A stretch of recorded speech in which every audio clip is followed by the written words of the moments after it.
I looked at thousands of polls, your Ipsos, your Marquette University Law School, your New York Times, Siena College, your Quinnipiac, your Marist.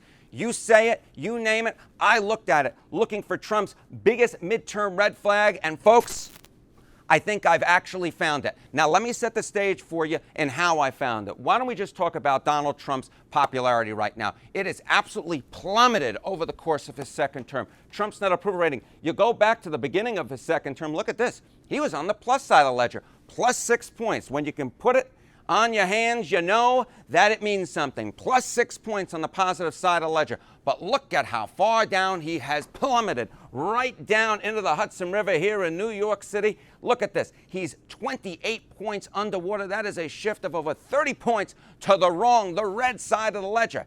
And the question, of course, is why? What has happened? And I had a few different theories of the case, and I want to take you through them, and I dismissed them. What's the first theory of the case? Well, the Iran war, right? It's been going on for a number of months right now, and you can see that Trump is struggling on foreign policy. Trump's net approval rating on foreign policy. You go back to the beginning of his term, 1, 2 on the positive side of the ledger. Barely on the positive side, but hey, you'd rather be barely on the positive side than the negative side of the ledger. But look at where he's fallen to now. 24 points underwater in February of 2026, just before the Iran war started. And look at it now. It's even lower. It's a little bit lower, but it is lower. At 26 points underwater, nearly a 30-point shift against the President of the United States. So you might be saying to yourself, hey, this seems bad. Isn't this what's driving the negativity around Trump, dropping him to term 2 lows in terms of his overall approval rating? But then I went back through the history books, went back through my mind, and I remembered an election that was nearly 34 years ago. I can't believe it was that long ago. Remember this.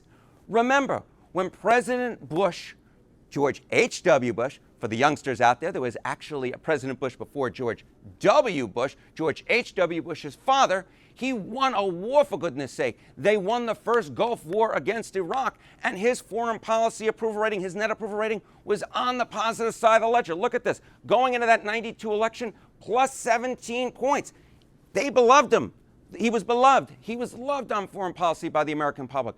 But what happened in that election? Well, Bill Clinton is what happened in that election. Bill Clinton beat George H.W. Bush by 6 points, despite the fact that George H.W. Bush won a war, for goodness sake. So I don't really think it's foreign policy. It's not the Iran war that's truly driving Trump to record lows. So then I had another thought process. What's another big part of his second term? Well, that is his incredibly hawkish, harsh views in his detractors' minds on immigration. And immigration has been an area in which used to be, again, a plus for him, but now has become a negative. Trump's net approval rating on immigration. He was plus 7 points. It was one of his best issues back at the beginning of his second term. But then he's red now. But here's the interesting thing.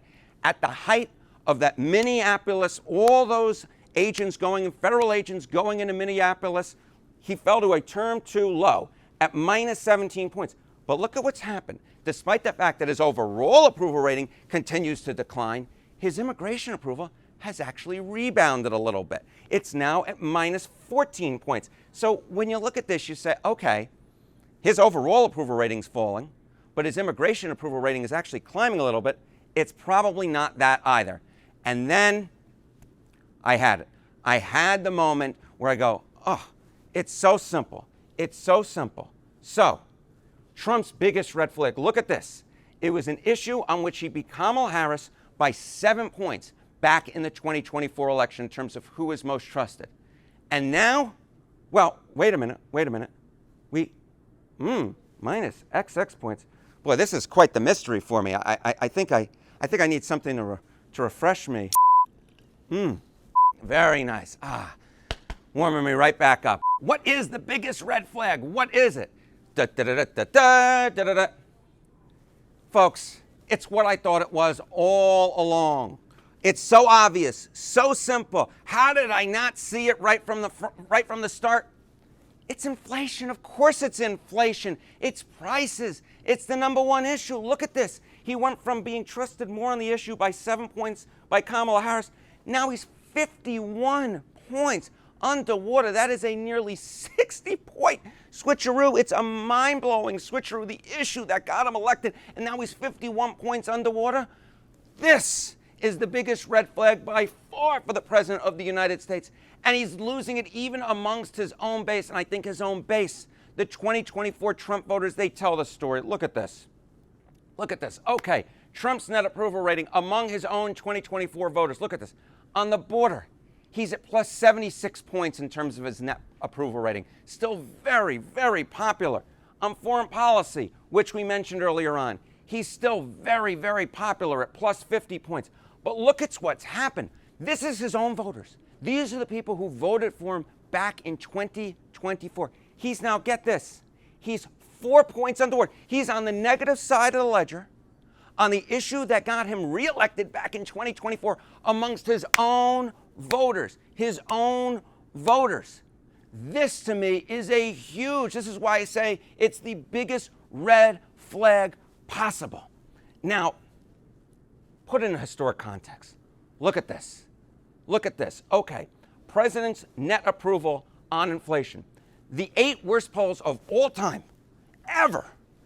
George W. Bush, Donald Trump, Barack Obama, Bill Clinton, Joe Biden, Ronald Reagan, Jimmy Carter, who, of course, his presidency got eaten alive by inflation.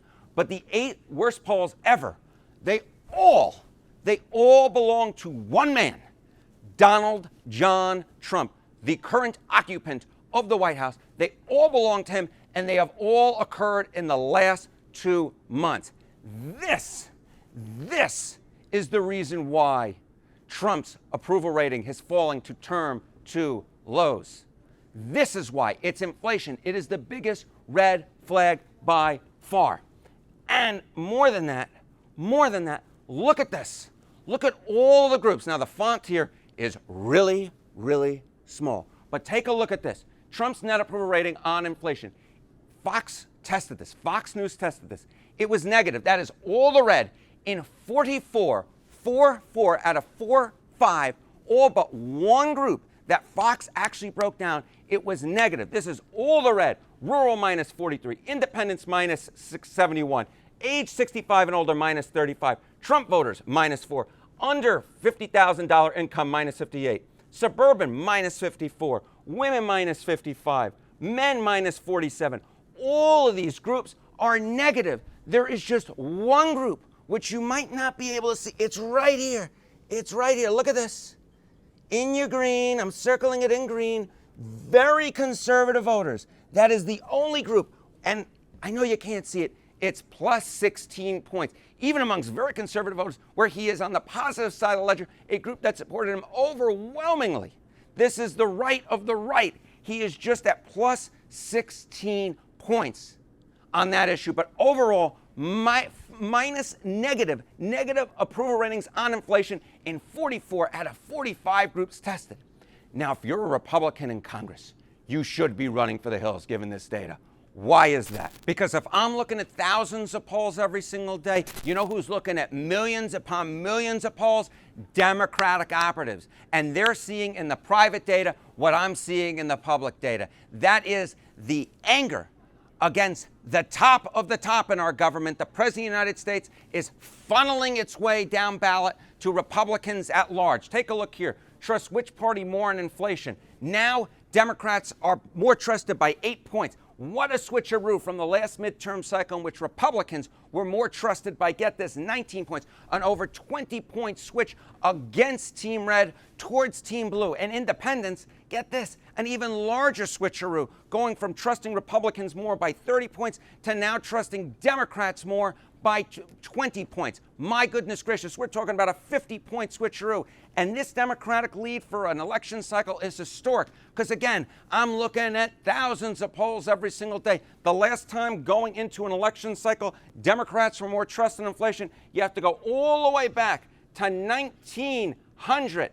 There we go. And 78. My nines look a little weird, don't they? 1978. Democrats did pretty good that midterm cycle. But the next cycle, when the wave on inflation went against them, they lost their majority in the United States Senate, and Jimmy Carter got swept out of the White House. For this midterm cycle, why I say it's such a big red flag for Donald Trump and the Republican Party is because this is looking a whole heck of a lot more like the polling from 1978 when Democrats did well than it's looking like 1980 when Democrats did poorly. And it could sweep, just like it swept Jimmy Carter out of the White House, could sweep that Republican majority out of the U.S. House of Representatives and may sweep them out of the Senate majority as well. Folks, if you like what you heard in terms of Trump's biggest red flag for the midterm elections, leave a comment, make suggestions for a future video, and hey, we may just get to it next time around. Boom!